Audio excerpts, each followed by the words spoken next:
So last week we finally launched QEV-3, our rolling chassis, which we were extremely proud of. The team put a lot of effort into getting it done this early this year. We faced a lot of challenges posed with COVID-19 and not having lab access. Initially we set a goal to get the car running by June 30, however we slightly missed it and we only got it done 1 week later. However, in the grand scheme of things, so we didn't have lab access for over 3 months, we're still pretty happy that we were able to get to that point so early in the year.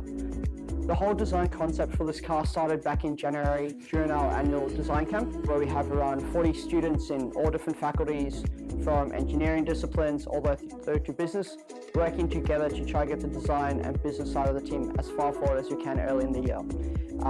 So initially we're planning to do a aluminium folded monocoque like we did last year. However, one of the people in our team had a connection and we were able to move towards a carbon fiber based design. So that was a very late change, but something exciting that we couldn't turn down and we decided to pursue.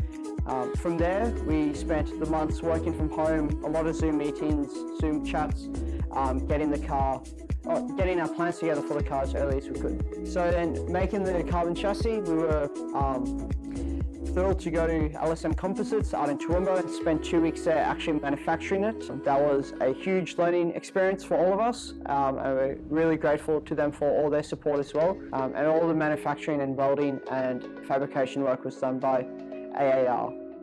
So in the process of making the car this year, we needed to first have a aluminium mold design, and we were fortunate enough to get Calm Aluminium on board, and they were a huge help in making this happen due to our budget limitations with COVID. So they really saved the day on getting our material that we needed. The mold was then manufactured by Laser Central, who did a fantastic job in getting everything precise and to spec. It really made our job in manufacturing the chassis a lot easier. To go from the concept in January to a rolling chassis with our carbon monocoque in July is a really short turnaround, 5 months only from concept to production.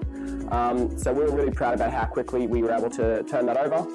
And so the chassis team especially and the chassis leads were working extremely hard through that time, doing all of our SES testing, so weighing up different types of panel constructions, core materials, fibre orientations and types, and we're able to get through all that process fairly quickly and come up with a design. We also implemented a folded aluminium mould design this year, inspired by a few other teams in Australia, and we had one guy working really hard on that. That was quite a complex process but turned out fantastically, and allowed for the production of our chassis to come together quite quickly.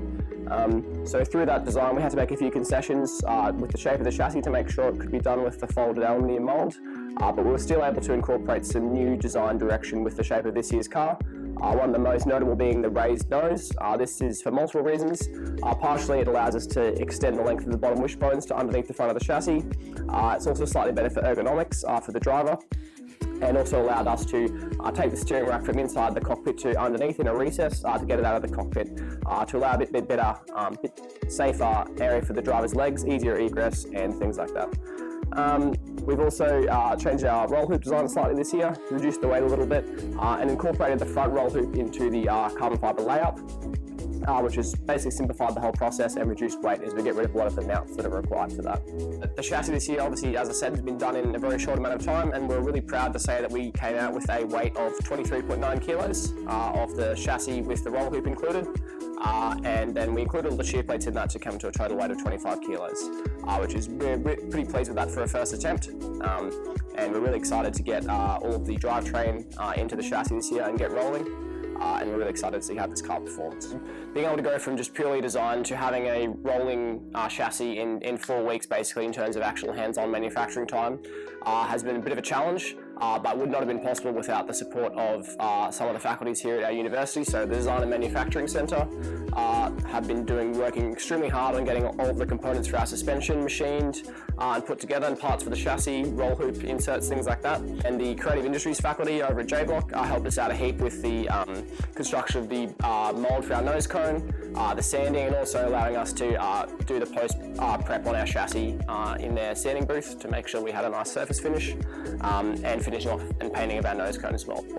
As you probably noticed, we've got a special hashtag on our shirts in memory of Tom Hardiman, who was our vehicle dynamics lead and did a fantastic job in the team in building up that department and improving our knowledge.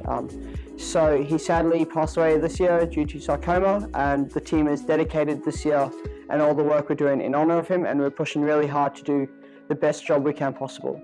The team really want to keep the momentum going, and our goal is to have the car completely fit and finished by the end of August, and then launch the car around mid-September.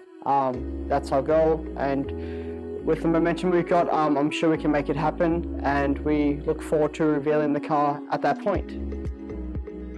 Don't put that.